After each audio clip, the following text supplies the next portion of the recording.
Assalamu alaikum wa Assalamu rahmatullahi wa alaikum. barakatuhu, and welcome back to the Iftar Drive. My name is Lukman Skink, and very important discussion that we're going to be having in the next few minutes, inshallah. Before I introduce my guest, let me just tell you a little bit about why we're talking about this particular discussion, or why we're having this particular discussion. The Israelis, in terms of how they are managing the resistance to the occupation in Palestine, they use what they call administrative jailing, and this is when they put Palestinians in prison based on what they call secret evidence that neither the detainee or his lawyer is allowed to see. Currently, there's some 500 Palestinian prisoners are held in prison in Israeli prisoners under such conditions. And you ask yourself, what is the best way? How are Palestinians getting or fighting against this unjust system? And how they're doing that is by a very harsh way of doing it. But it's working to some extent, and that is hunger strike. Palestinian prisoners in Palestinians in Israeli prisons are embarking on hunger strikes, and we may have heard of the story of a young man, 25-year-old Miqdad Qawasimi. He's from Hebron. Towards the end of February, he made international headlines over his struggle against imprisonment without trial, and he went on a hunger strike, and he almost lost his life. But Alhamdulillah, he was fortunate that, lucky enough, he did not pass away. But he went on a strike for 100 and something days, if I'm not mistaken, about 115 days. Now, to tell us a little bit more, or to give us a bit more information about this particular phenomena, is my guest. My guest, she's joining us from Palestine right now. Her name is Hiba Baidoun, or Baidoun. She's an activist for Palestinian prisoners' rights. Hiba, assalamu alaikum wa rahmatullahi wa barakatuh. Wa alaikum salam wa rahmatullahi wa barakatuh. Ramadan Mubarak to you, to all South Africans, and to all your listeners. Thank you, Hiba, and Ramadan Kareem to you as well, and to your family, and to all the Muslims in Palestine. Thank you. Yes. Now, Hiba, we're talking about a very, very difficult situation. We're talking about a very unjust system, and that is what the Israelis are calling detention without trial. Please inform our listeners, what is the critical condition of political prisoners in Israeli jails at the moment? The prisoners are living in a very critical situation. They are concentrated in crowded rooms, lack of healthy environment, where prisoners have a very limited time to go out in the yard to see the sun. The procedures taken against them by the prison's administration, such as depriving them from meeting their family members, spouse, children, and parents under the pretext of what is so-called security file. The prisoners are deprived of all their human rights. There are more than 600 sick prisoners in Israeli jails, most of whom need continuous medical care, which they don't receive it. For instance, there are around 18 prisoners suffering of cancer in different stages. The policy of medical negligence is a systematic policy adopted by the Israeli authorities as well. Some prisoners were injured, for instance, when they were arrested, and they haven't received any treatment, which exacerbated their condition. We also have to mention the solitary confinement against some prisoners, as tens of prisoners are isolated for a long time under a very harsh condition. And one of the most important files for political prisoners is what you have just mentioned, which is the administrative detention, where hundreds, if not thousands, throughout the years arrested without indictment and without any logical reason, which made them take a decision more than 3 months ago now to boycott the military courts. And it is continuing until this moment. That is so tragic. Hiba, tell us about young people, people under the age of 18. Are they also targeted as well? And if so, what threats do they live under? Of course, they are targeted. Arresting children is an ongoing systematic policy as well. In this regard, it must be said that there is now 160 child in the occupation jails at the age of 18. Since Al-Aqsa Intifada, the uprising in 2000, they arrested more than 19,000 child. Since 2015, the occupation authorities arrested 9,000 child. And during last year, 2021, they arrested 1,300 child. Children's arrest reached its peak in 2015, where the occupation authorities arrested 2,000 child. As for the threat that young people face in Palestine, simply they might leave home and not coming back, either to be arrested or to be martyred. If arrested, this means that they will be deprived of all their rights as children. That means that they will not go to school, which will affect their educational track. They will not be living their childhood. They will not receive any care. The occupation authorities usually treat children badly, and they try to put them under psychological pressure, which will have a bad impact, of course, on the child after being released, and will need to be psychologically rehabilitated to be able to cope with the community again. Not to mention that the child might get out of jail with chronic diseases, since the prison are not qualified for human living. I want to focus now about the children of Jerusalem. They are particularly targeted by the occupation.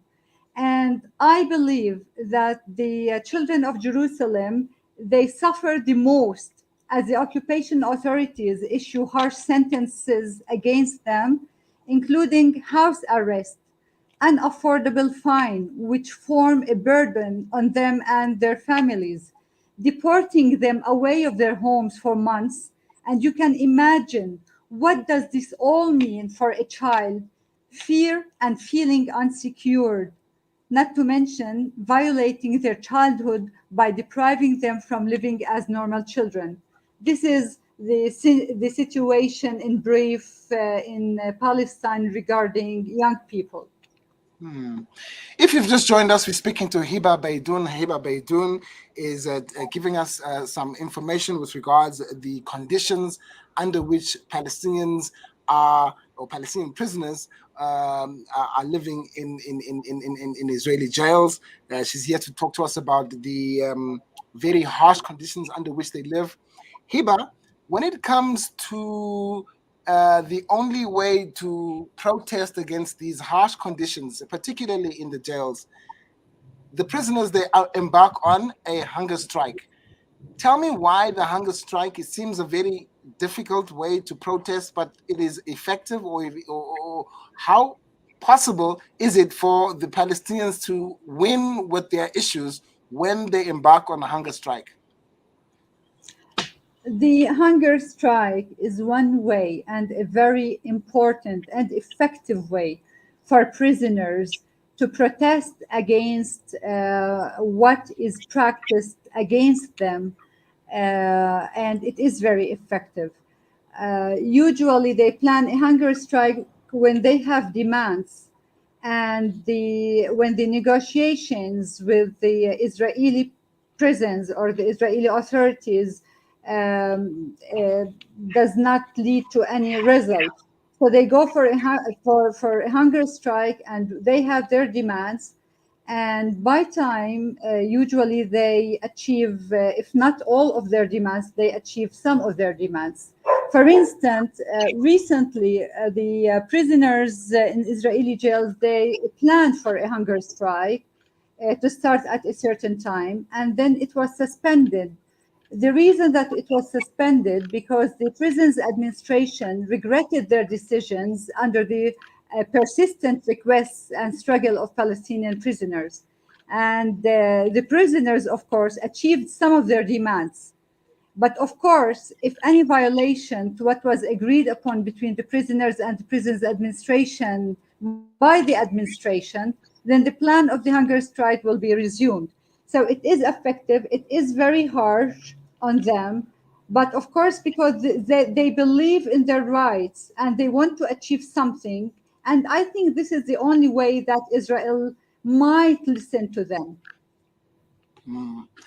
Hiba, you spoke about the fines that some of the prisoners are being forced to pay for this for this detainee.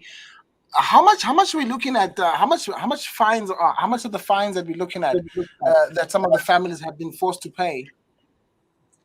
I don't have a number, but usually the fines are unaffordable for people, especially those living in Jerusalem, because of the difficult situation of the people in Jerusalem. You know, with all the high taxes that they are paying for the occupation, and with all the restrictions and the closure, and all the unfair procedures taken against them, they can never afford it.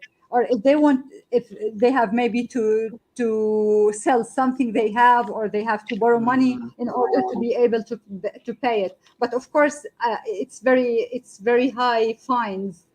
The amount is very I've been hearing. high.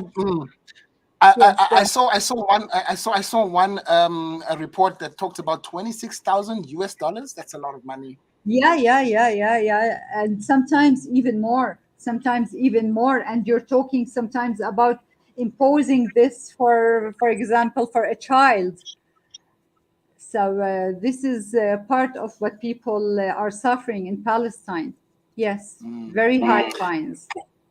Hiba, I want to thank you for your time, and I want to encourage you to continue, doing the good work to conscientize people around the world about the plight of Palestinians in Israeli prisons. What can we do as South Africans to, to create awareness around the conditions of Palestinians in Israeli prisons? There was a campaign that started in Tunisia under the hashtag "Our Prisoners, We Are With You." I think and I believe that you in South Africa can use this hashtag and expand and continue this campaign. If you can hold, for example, events as solidarity with our prisoners, that would be great. We can provide you with pictures to our prisoners that you can use in your solidarity activities, and this will make a big fuss. Um, I, as a volunteer with the Palestinian Prisoners Club, which is one of the largest human rights institutions in Palestine, that is handling, of course, and making constant follow up of the vital issues of the Palestinian prisoners, such as their news, health, and general conditions in the Israeli occupation jails. I can provide you with all what you need in order to have your activities. So you can always raise the voice of our prisoners by maybe arranging a setup, a festival, posters using the hashtag of our prisoners. We are with you in your social media. So that would be very helpful, and we will appreciate that. Definitely, we'll definitely make that hashtag available to our viewers and our listeners. And inshallah, if anybody would like to get in touch with you, we'll also, facilitate that as well. Hiba, thank you very much, and jazakumullahu khairan for your time. And may Allah So, accept your work. May Allah accept your activism. May Allah accept your volunteering. And may Allah Ta'ala give freedom and freedom to Palestine in our lifetime, inshallah. inshallah. Thank you so much for your solidarity with Palestine. We do appreciate that. Thank you, dear. Barakallahu fikum. Wassalamu alaikum wa rahmatullahi wa barakatuh. Wa alaikum assalam wa rahmatullahi wa barakatuh. All right, that was Sister Hiba Baidoun, activist for Palestinian prisoners' rights. And she spoke about the hashtag Our Prisoners, We Are With You. So just search on Twitter, on all social media platforms. That is hashtag Our Prisoners, We Are With You. So you can expand and basically expand this this campaign and solidarity for Palestinian prisoners. Palestinian prisoners are going through the most. They are detained under the most arbitrary conditions and the arbitrary reasons, and for no reason whatsoever, except for what is called by the Israelis as a secret reasons, secret information, where they are, jailed on administrative detention, and the only way for them to actually get out of that is through the hunger strike. Very, very harsh, very dangerous. May Allah Ta'ala make it easy for them. I mean, bringing our time to 29 minutes to 6. You are listening to the Al Iftar Drive, the Salam Media Iftar Drive with Luqman Skeng. Coming up is Molana Yunus, and we'll be talking about our nasiha for the day.